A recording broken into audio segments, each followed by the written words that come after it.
Hello there and welcome to another live chapter reading for Itsy Bitsy Book Bits. Today I shall be reading from The Vardoger Boy, the Forerunner series, Book 2 by J. Veloso Batista. Chapter 1, our story so far. During the mid-9th century raids of the British Isle, Viking invader Alf Ironfist was cursed by a Saxon witch before she died at his hands, damned for 3 generations. Conqueror Alf settled west of Jorvik in the Kingdom of Northumbria, established a homestead compound and fathered 3 sons, his firstborn Alf, Agner and Karl. Despite losing his wife in childbirth, Ironfist began a successful trading business, extending his farming lands and attracted many supporters and tenant farmers to his banner. Good Danes, Ironfist and his sons answered the call to fight in the Great Horde and assisted in the conquering of the kingdoms of Anglia and Mercia, winning fame among their peers and the jealousy of a few rivals. After one successful battle, his son Agner decided to return some captive to Edisbury in northern Mercia, unwittingly releasing a local lord's eldest son Cerdic and establishing a relationship with a powerful Mercian family. Smitten with Cerdic's younger sister and her renowned sky-blue eyes, Agner married Gurid, which furthered the family's influence and trade connections.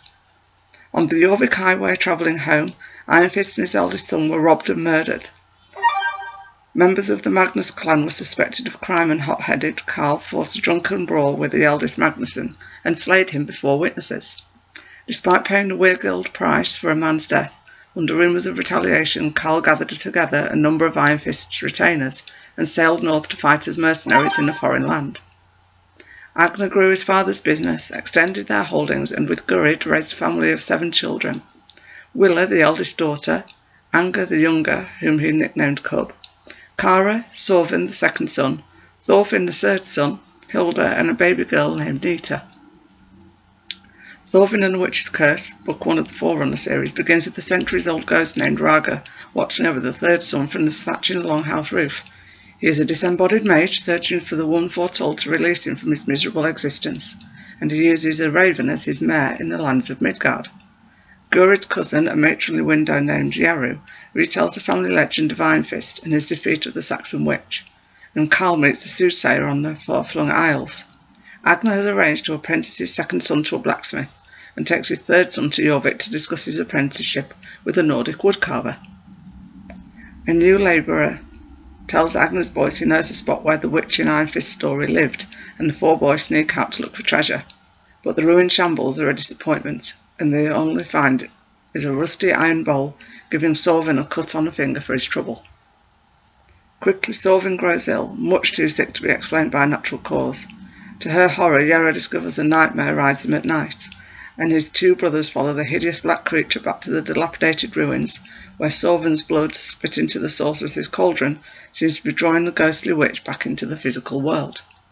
Cub attacks and defeats the mare. Timid Thorfinn stumbles to hide, spills the pot of blood and accidentally breaks the spell. Furious, the apparition attacks the young boy and rips his hug from his soul from his living body. The terrified Thorfinn runs away, but his life is changed forever, for now he is a Vardoger, a Forerunner, who lives in Midgard during waking hours but can pass into the realm between the 9 Norse realms when his body sleeps. A marriage is arranged for Willa, the eldest daughter. Karl and his Viking crew find themselves snowed into a port far to the north, face and defeat a werebear, fortify the town's defences and agree to leave men behind to protect the village, with a promise to return with replacements in the summer. Raga helps Finn adjust to his new ghostly existence. Young Finn eavesdrops on a plot to murder his uncle Karl, steals a broken sword with a mysterious magical glimmer, and finds a strange blue lizard which he keeps as a pet in the realm between. He tries to warn his family of the murder plot, but few pay attention. Most ignore, fear, or shun him. Thorfinn's odd habits raise suspicions, and his worried family is convinced to bring in a cedar witch to help recover from the Vardoger haunting. This elder contacts her spirit guide, but is manipulated by the spectre seeking revenge on the Ironfist family.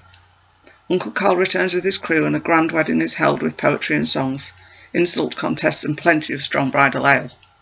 Drunk from the mead, Thorfinn and his uncle are both settled into the small house at the end of the compound, where Finn awakes in the realm between realms, finds the courage to face the ghostly witch, and using his magic short sword defeats her. Turning to his snoring uncle, he lifts Karl's swords in Midgard to wake him, alerts him of the threat and helps him defeat the assassins. After the battle, Uncle Karl agrees to take Thorfinn to sea. I hope you enjoyed this chapter reading and that you'll go check out the book. Thanks very much for watching. Bye bye.